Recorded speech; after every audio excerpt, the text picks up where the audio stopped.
Hello. People are joining, I'm going to give people a few minutes to get connected. Hi, everybody. You're welcome to have your camera on if you would like. I'm going to keep everybody muted until the end, but it's so nice to see your faces. If you feel comfortable turning your camera on, that makes me super happy. But if you don't want to, I totally get that as well. We have a few more people joining in. We're going to give people a few seconds to get started. So I live in Edenton, North Carolina, but I'm actually currently in Wendell, North Carolina. That is where I taught cotillion tonight.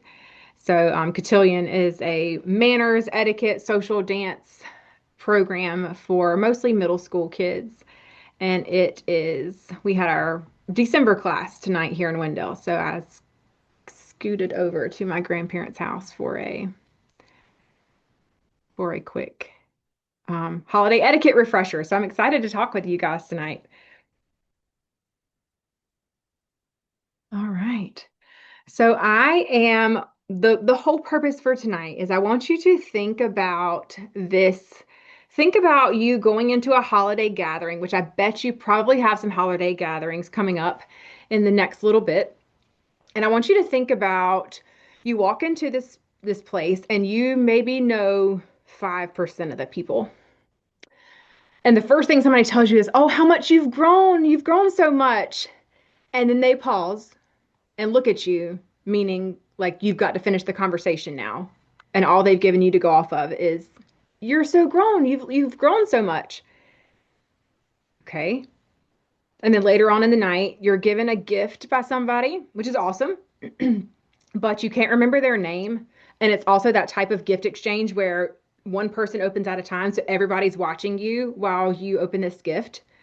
Oh, and you open it and it's an awful gift. It's terrible. It's terrible.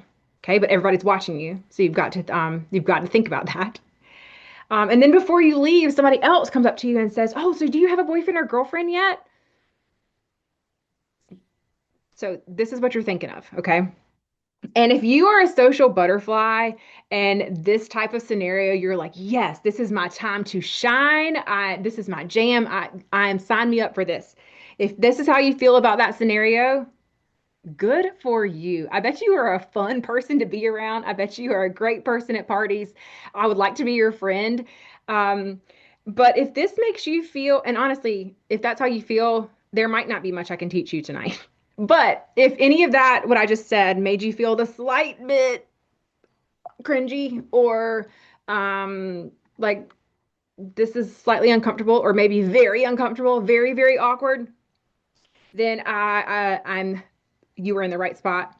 This is what I'm going to talk about tonight. We're going to go through some things because I want you to walk into a space and to feel confident and to feel happy and that you've got some ideas. You can talk to people. You're confident in yourself. That is a lot of what I teach is just helping people feel confident in social situations because we're humans. We've got to interact with other humans and it can get weird if, because humans, we're just kind of weird. We're kind of awkward. We're kind of awkward. But that's where we're heading tonight is thinking about things and how to make things less awkward and to make humans less weird. So, a little bit about myself. My name is Sydney Dunn, and my husband is a farmer. My dad is a farmer. So I have an agriculture background. That's my husband Lee there. We've got 4 kids. I homeschool them. So we spend a lot of time together. I love being a mom. And then I also have this side of my career where I teach etiquette and mostly in the form of cotillion, like I mentioned earlier, which is the manners, etiquette, ballroom dance classes for middle schoolers. So it's a really fun to be able to combine my career of farming and agriculture and then getting to wear dresses and dress up and do fun, more formal things with cotillion. So I love what I do. And so when I mentioned that word etiquette, I wonder how you feel about that. A lot of people think like etiquette is like for very, very formal situations and for when you go to meet the queen and when you have to go to the presidential dinner at the White House. And yes, you will need etiquette in those situations. But a lot of etiquette is just at the lunch table, when you wake up in the morning and you speak to your family, anytime you interact with other humans, etiquette is involved. And the goal is to make those interactions more pleasant. because that's what etiquette is. It is just, it lets you know what to expect. It lets the other person know what to expect. So that way things are less weird. So etiquette is the guide to smooth interactions, and it helps people interact well with other people, which makes us happier people. I'm a firm believer that people who get along well with others are happier people. They're more successful people. And honestly, they are healthier people. So etiquette is not something to be scared of. It is not something to think that's only for formal events. It is very much a part a of everyday life, anytime you interact with other humans. Okay, so I want you to make sure that there's a couple times tonight, I think 3 times, where you need to be quick on the keyboard in the chat because I've got some opportunities for you to win some digital gift cards. So whenever you see this symbol, just know that there is an opportunity for gift cards and to have your chat ready. Okay, so when we are where we're heading tonight is that we are thinking about how to be a polite guest because as you are these holiday gatherings, you're probably going to be a guest at something in the next month or so. All right, we also need to talk about our devices at these gatherings. And then as we are here, we need to talk to adults. How do we talk to adults? Is that a little bit scary? Maybe sometimes, maybe not. We'll go through that. We're also going to talk about the opposite side of guest, which is host. So being a host to things, how to be a good part of a host family. We're also going to talk about gifts because hopefully gifts are in your future on the giving side and the receiving side. And then with gifts comes gratitude because that's a whole lot of what this entire season is about gratitude and kindness. So we will follow up with that. And then we'll also talk about how we can dive deeper. And if you want to learn a little bit more from me, how we can work together for cotillion or from some more etiquette classes, if that's something that you're interested in. And then at the end, I'll turn the mics on. If you want to ask any questions, you're welcome to. Or if you want to type questions into the chat, and I will just answer as many questions as we can for as long as you need to. So that is where we are heading tonight. All right, so polite guests are helpful and grateful. And so what I mean by this is before you even arrive to the event, I want to make sure that you are RSVPing. Have you ever heard of those letters before? That RSVP idea. The idea behind that is that you are letting the host know whether you can come or not. It helps them plan, it helps them make plans, make decisions, what to purchase, how to set the table, where to seat people, how much space they need. So RSVPing is a really, really gracious and kind thing that you can do for your host. You also want to make sure that you arrive on time. And so there's some funny things about this. When you are invited to someone's home, it's okay to be up to like 15 minutes late. You never want to actually, a lot of times we think, oh, the earlier the better. I want to make sure that I'm on time, so I want to be early. Well, if you're at someone's home, you actually don't want to show up early because I don't know about you, but in the last like 15 minutes before people arrive to my house, I'm running around like a crazy person trying to get my house ready. Okay. So if you're invited to someone's home, you show up on time or like maybe 10, 15 minutes late is okay, but we're not showing up early. But if it's something at a restaurant or like a venue or an event center, then showing up on time is fine. But at someone's home, it's nice to give them a little bit of time. You also want to make sure that you are contributing something. So can you bring a host gift or a hostess gift? And what that means is just a little something so you don't show up empty-handed. It could be like food or drink to share with the group, or it could be a candle or a picture frame or flowers or a maybe like a hand towel. So just like a little token of thanks for inviting me. Thanks for hosting this. Thanks for putting your house together so that we can be here and gather here together. Um, and so then during the event, you are making sure that you are respecting people's spaces. So um, you are you're not because you're not at home, right? You're in somebody else's space. So you've got to be aware of that. You also want to make sure that you're not putting your feet up on the furniture. You are using anytime you cross a doormat at someone's home, you're wiping your feet on that doormat. I don't care if it's like a doormat, you walk up 3 steps, there's another doormat, you wipe your feet again. Okay. It's just a respectful thing to do. You're going with the flow, which means when you're a guest, your host is the one who is kind of in charge. Your host is the one who is in charge of how they want the evening to go. So you go with the flow, with whatever. If they suggest to watch a movie after dinner, you go along with it. If they suggest to play games, you be a willing participant. So just being a polite guest is going with the flow. You can also be helpful, and there are two types of being helpful as a guest. In my opinion, I think um, you can, if someone asks you to help, most people, most of my kids' friends that I know, all of them really, if I asked them to help, they would. I know for certain they would. But you can level this up by looking for ways to be helpful, finding ways to be helpful, and offering to help before someone asks you to help, right? So if you notice the trash can is piling up and there are, don't be the person who's like, I think I can fit one more plate on here. I can balance one more plate on top of this, right? Why don't you be the person who says, hey, can I help you take this trash out? Can I help you take this? Can I help you bag this up? Ask the host how you can help. And then also, when you're a guest, you have to be intentional with your goodbye. So before you leave any type of event, you need to make sure that you are finding the host, you're seeking them out, you're going to give them a handshake, or maybe if you know them well, you give them a hug and you tell them goodbye. You tell them, thank you so much for inviting me. You're making good eye contact, you're looking at them, and you are, I like to call it like a thank you. And then you add one specific positive compliment about the party. So one thing, one nice thing you could say. Okay. All right. So, as you are a guest, you probably there's a possibility you have a device with you. Okay. And so I say, can we all just not? Because devices are hard to navigate. They do not, they are handy things, yes, and they help us be social in a certain way, but they do not help us be social in a but they do not help us be social in a sorry, I have something ringing for me. Okay, but they do not help you be social in a face-to-face situation. Okay, so when I have a number one rule for phones, this is an opportunity for you to get a gift card. So if you can get on the so if you can get on your chat and get ready to answer what you think my number one rule for phones is. Okay, are you ready? And I'm going to be looking for the person who who answers it correctly the first time, the first one.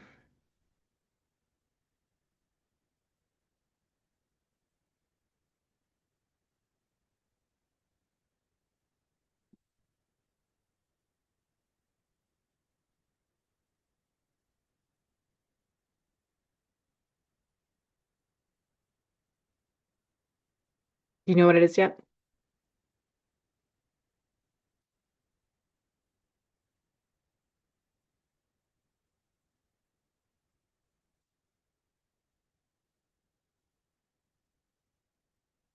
I'll keep adding, I'll keep adding letters.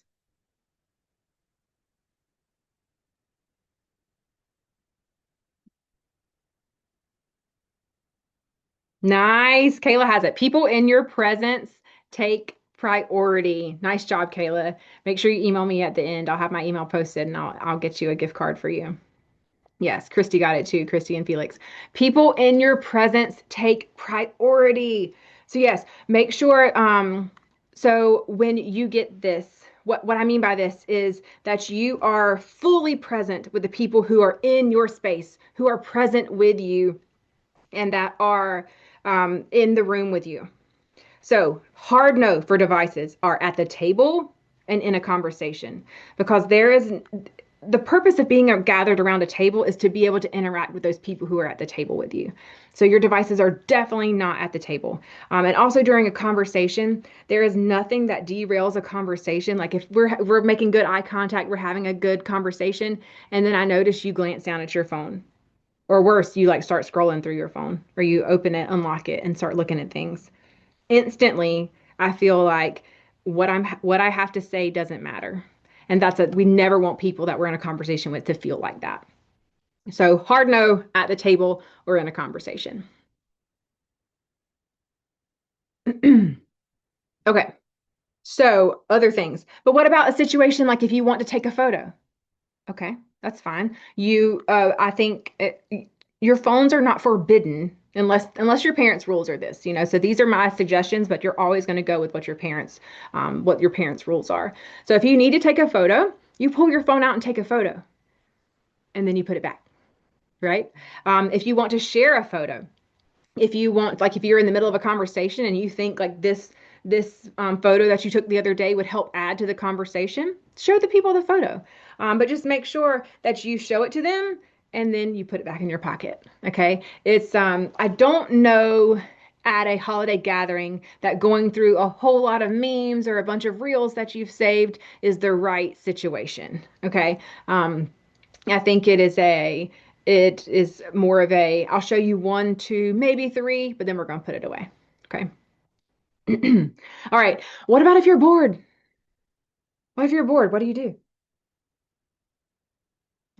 I would encourage you to find ways to be helpful, to look around and see if you can talk to somebody that you haven't talked to before. Might that be a bit scary? Maybe, but we'll get there in a second about how to talk to adults. Look for things to do. Yes, and and push your way through it. And the phone will be there afterwards, but this holiday, this gathering with these people won't be there. Yep, start a conversation. Leslie suggested. Okay. So strategies, if you're feeling like I don't know how to put my device away. Maybe like you check in when you get there. If you want to post, like if you're adding to your stories or whatever it may be, or you send a quick Snapchat of like I'm here, but like you check in once you get there, but then put it on do not disturb or put it away and try to keep it out of your hand because if it's in your hand, you're going to want to use it. Okay. So keep it put away in a pocket, in a bag. I mean, my favorite place is that you just leave it in the car or you leave it in your room and you don't pull it out at all. But sometimes that's not always possible. Okay. And then if something does come up, let's say that you're at somebody else's, you're at a friend's gathering and your parent calls you and you need to take the phone call. I mean, that's okay. Like I said, phones are not forbidden, but they just need to be used well. So if you need to make a call, you're going to step away, you're going to excuse yourself. You're definitely not doing it in the middle of a face-to-face conversation, but you're going to step away and make that phone call or send that text that you need to, 2 or 3 minutes max, come back to join the group. So those are strategies for being a good guest and using your device well. All right, so what about the host family? So I have this idea, I have this concept, and I hope that you agree with me that the host family makes their guests feel welcome. And what a host family means is that sometimes you're the host and you've invited your friends over, but sometimes your parents are the ones who've invited friends over. But you're still part of the host family and you still have some responsibilities to make people feel welcome in your home. So let's talk about how to be good, a welcoming host. So before people even get there, there's some planning and preparation that has to go into any type of gathering. So there's going to be tidying that has to be done. You need to prepare the space. You may need to prepare food. There may need music that needs to be prepared, a playlist that needs to be put together, activities that need to be planned. Can you offer to help in any of these areas, even if you're not the main host, like your parents? Can you offer to help your mom or dad or whoever is the main host of this event? Can you offer to help them in one of these areas? Music maybe especially would be a good one, but all these things are areas to think about because I guarantee your host, your family, your parents are thinking of these things. So if you could offer to help in any of these suggestions in these areas, that would be helpful. Okay, so then once your guests are at your door, you need to be an intentional greeter, which means when you see this person, when they come, when your guests start to arrive, you are eye contact, you're smiling, you stand and you rise and you greet them at the door. So you are starting that warmth from the very beginning. Okay. You are definitely going to greet them. Okay, but now what?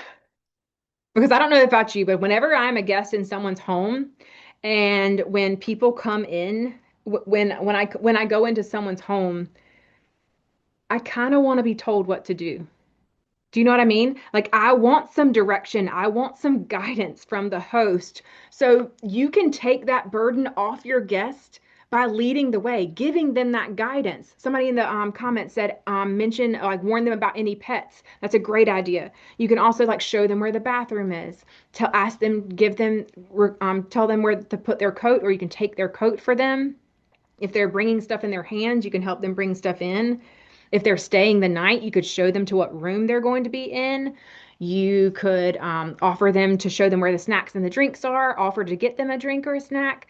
So, all of these things are things that you can do.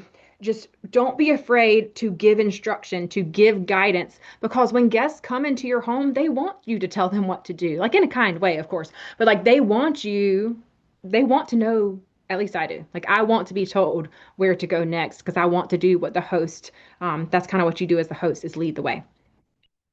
You also want to make sure that you are being a connector. So when you're the host, you're in charge of connecting your guests who are there. So if you know this person and you know this person, which you probably do because you invited them or your parents did and they're at your house, but they don't know each other, connect them, introduce them to each other, and try to also be looking for people who don't have anybody to talk to, or for people who seem to be like quiet or off on their own or in a corner alone, and try to pull them back into the conversation and try to be a connector for them.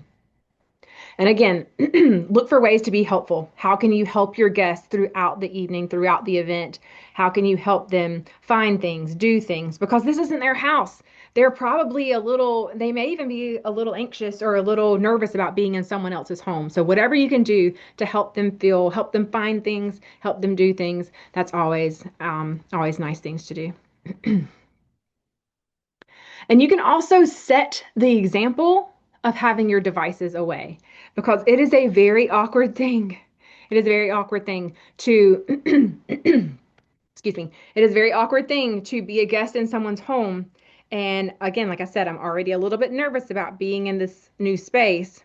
And everyone around me, the people who live here, are on their phones. It's a very strange thing. Very strange thing. Okay. Um, we are Also, so you're a guest, you're a host. During all this situation, you're going to have to talk to adults. Dun, dun, dun. Is that the worst thing ever? I hope not. I hope you don't think so. Because it doesn't have to be hard. It doesn't have to be hard. All right. Let me figure out how to clear the board. Okay. When we are when we are talking to adults, the bare minimum that I'm going to say you must do, is make eye contact, smile, and say hello. Okay. If you are nervous about speaking to adults, this is the basic thing that you kind of have to do. Okay. Eye contact is important. Does it feel awkward at first? Does it feel weird? Maybe so, but you can do it. Okay. Smiling is one of those super powerful things that as humans, it actually makes us, it can put ourselves at ease, and it can also put the other people at ease that are around us. So smiling is a huge thing. But is it hard to smile when you yourself are nervous sometimes? Absolutely. Okay. And then just that basic greeting that you can say hello. Okay. All right, level up. Step two of being a good conversationalist is being a good listener.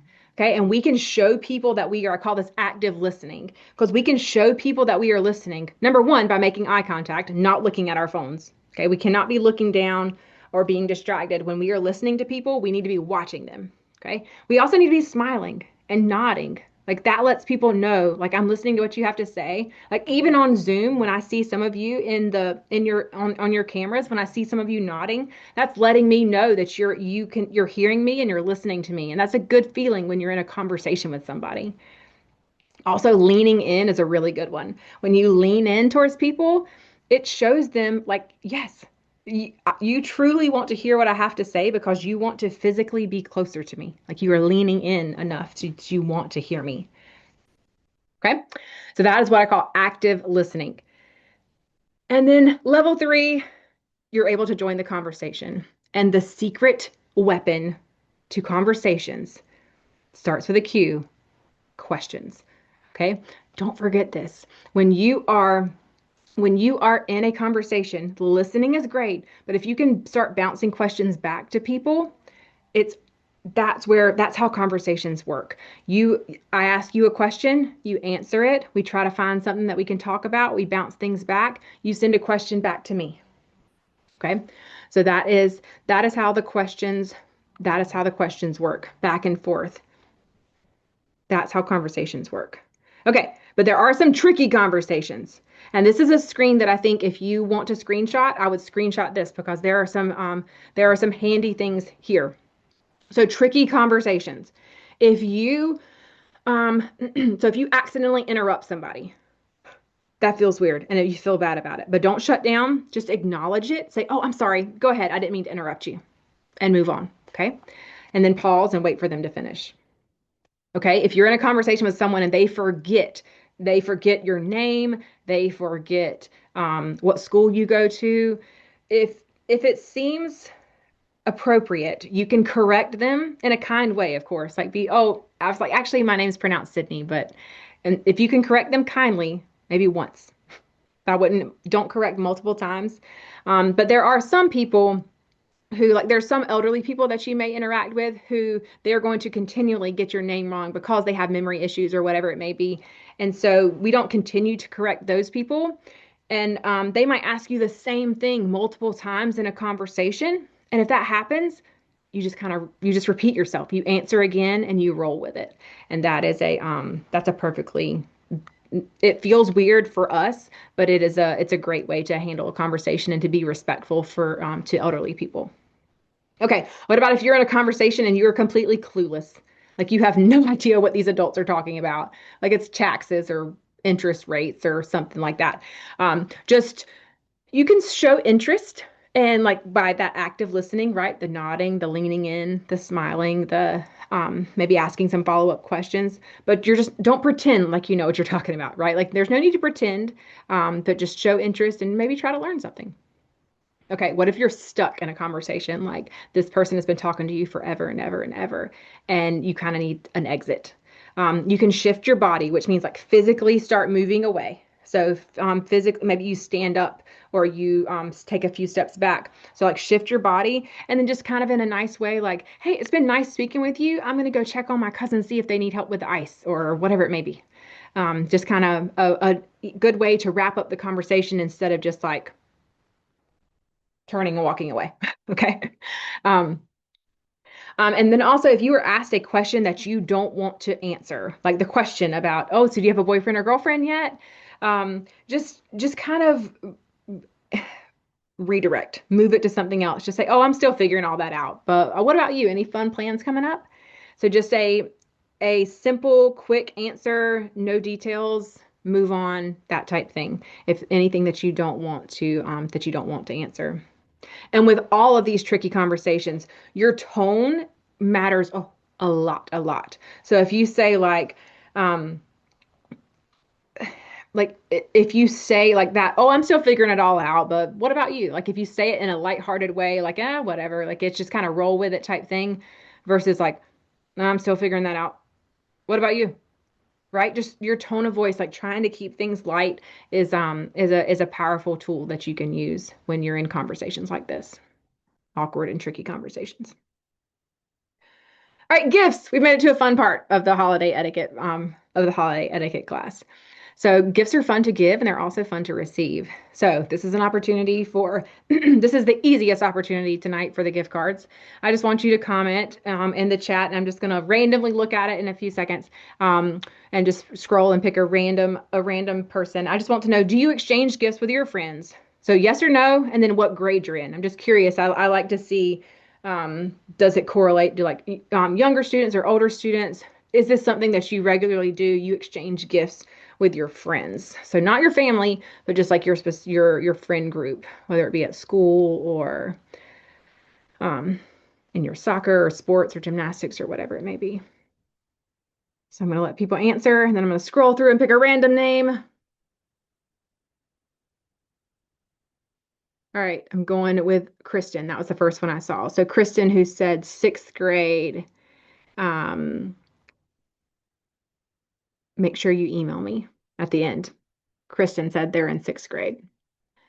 And yes, most people are saying, there's a couple people saying no, um, but yes. All right, Kristen in sixth grade, make sure you email me at the end. That's cool. I just like to know that. It's just interesting to see. And it looks like most of you are exchanging gifts with your friends, so that's good to know.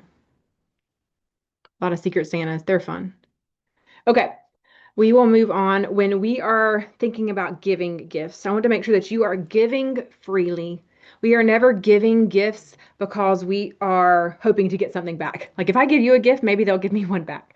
Like give freely. If they give you something, awesome. But if not, that's not what it's about. Okay. I also want you to be thoughtful about when you're picking out gifts. So like, are you taking into account what they like, what their favorite team is, what their colors are, what their favorite colors are?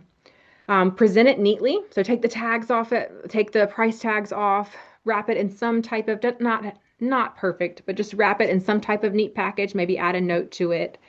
And your gift never has to match a certain dollar amount or, like if someone gives you a $50 gift, you do not have to reciprocate with a $50 gift. There's no requirement for how much you have to spend on a gift. Also, never apologize when you give a gift. Like, don't be like, "Oh, I wanted to get you something better, but I'm sorry. I know this isn't what you wanted," or just give it to them, and that is enough. Okay, you don't have to apologize ever for giving a gift or it not being enough. All right, and then if you're on the receiving end, so the wish list thing. So if you have a wish list, I think it's a great thing. It helps a lot of people to be able to choose, to be able um, to find gifts that you like. And a lot of people really appreciate it. But let's make sure that we are putting things on our wish list that there's some low price points, some higher price points, so that we've got a mix of different price points on our wish list. And we're also not sharing this wish list with people until they ask for it. Okay, that's an important thing. When you are opening gifts, I want you to make sure that you're being very intentional about that, meaning you are thinking through this and um, you are doing it slowly. You're giving each gift its own moment. You are opening it. Um, and I'll answer questions at the end if that's okay. I have a whole a section for question and answers for you, but I would love to answer that question for you. So we are going to intentionally open things. And then we're also going to intentionally thank the people. So that means eye contact. Again, you hear this word a lot, eye contact. It's a big deal. It's how we generate trust with other people. So intentionally thanking them. So we are looking at them in the eye. We are giving them a hug maybe, but we are just definitely taking that moment to tell them thank you. Then we're also going to thank them again later with maybe a follow-up thank you note would be an excellent idea. And especially you have to follow up with a thank you note if the person is not there who gave you the gift. So if the gift was like dropped off for you or left with or mailed to you or something. Okay. All right. So again, receiving gifts, it sounds easy until it's not. What if you get a surprise gift? Like it's the last day of school and somebody gave you a gift that you were not expecting and you do not have a gift for them. Remember, like I said, you're not required to have a gift for everybody who gives you one. And you don't have to apologize for that. All you have to do is say, thank you. What a surprise. Thank you so much for thinking of me. Okay. Just a simple thank you. You don't have to apologize. What if you get a terrible gift? Like I said, it's not what you're expecting. Gift disappointment is real. Like if you are expecting something and you are very disappointed when you open it, the first thing you have to do, check your face. Okay. You have got to check your face and make sure that you're not showing your disappointment on your face, which is hard to do. And that's a learned skill and something that you should probably practice. But a sincere thank you. So I'm not telling you to lie and say, oh, these socks are the best gift I've ever had. I thank you so much. I love them so much. Okay, I'm not saying that. But you can sincerely thank them for the thought, right? Like you can say, thank you so much for thinking of me. I really appreciate this. Is that true? Yes, that is true. Okay. So just make sure that you're checking your face and you're being sincere. And then mismatched gift, what I would mean by that is if you are opening gifts from multiple people at the same time and one is awesome and one is awful. Okay, so you've got a terrible gift, an awesome gift. Just make sure, again, you're checking your face. You're trying to show thanks and genuine, sincere thanks for each gift, and you're avoiding comparison. So trying to avoid, like, you're not going to have like a pile of gifts I like versus, and then the socks are over here by themselves, right? So just avoid comparing things because that just can hurt feelings for the givers who are trying to give them to you. Because nobody intentionally gives bad gifts. There's some people who just aren't good gift givers, but that doesn't make them bad people, right? All right, so gifts lead us straight into this gratitude and giving, which is what it is truly all about. So when we are thinking about this, gratitude, just start off with just using kind words. That's an easy, easy way to show gratitude. So kind words simply like please, thank you, excuse me, good morning, all those things are nice because the holidays are stressful. They are very stressful. So if you can show patience and empathy, those are great things to do. All right. Then express your appreciation. So what I mean by that, it's like I want you to just recognize the adults. There are a lot of adults who are working hard to make the holidays special and just recognize them. And that can be as simple as a verbal thank you. Like I noticed you did this and I appreciate that. So recognize the adults in your home, in your school, at the events that you go to. They are all these events are created by adults. So just make sure that you are recognizing those adults who are doing that for you by saying thank you. And then also making sure that you are sending thank you text, thank you calls, and thank you notes. So all those things are, it is never wrong to follow up a verbal thank you with a thank you note or a text the next day or a call the next day. And you're expressing appreciation not only for gifts you receive, but like I say, just for the people who are organizing an event or for somebody who does something kind for you over the holidays. All right, so back to your chat boxes. When you are, this will be the last opportunity for a gift card. I want you to, and again, I'm just going to pick a random person. I want you to think of ways to give. And so I want you to think out of the box here, not giving a gift. So anything besides giving a physical gift. What are ways that you can give in a selfless way to other people over the next month? It could be people in your home, people in your school, people in your community, strangers.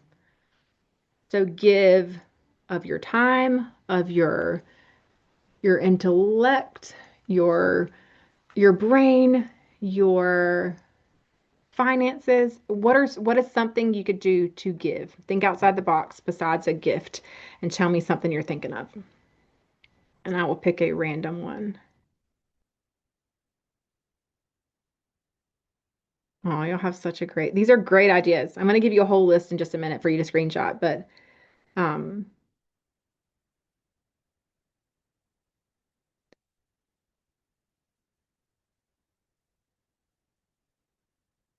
all right. I love all these are great ideas. All right, I'm going to scroll up and find Amy Davis, offer to do extra chores. That's a great idea. So, Amy, if you can email me at the end, offering to do extra chores is a great. And does that cost any money? Not at all, right? You can do that as a way to give to your family and to your home by offering to do extra chores, and that doesn't cost you a thing.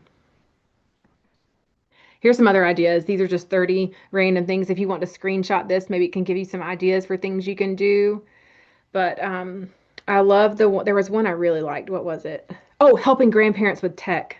That is such a good thing for you guys to do. Like y'all, that is it's a way for you to interact with them and to spend time with them and also to truly help them out. So that's a really nice thing that you could do. And if you're helping people with tech, that you're being patient with it and you're being kind and you're not correcting people in a negative way, but you're helping them in a positive way. So yeah, screenshot this on ways that you can give.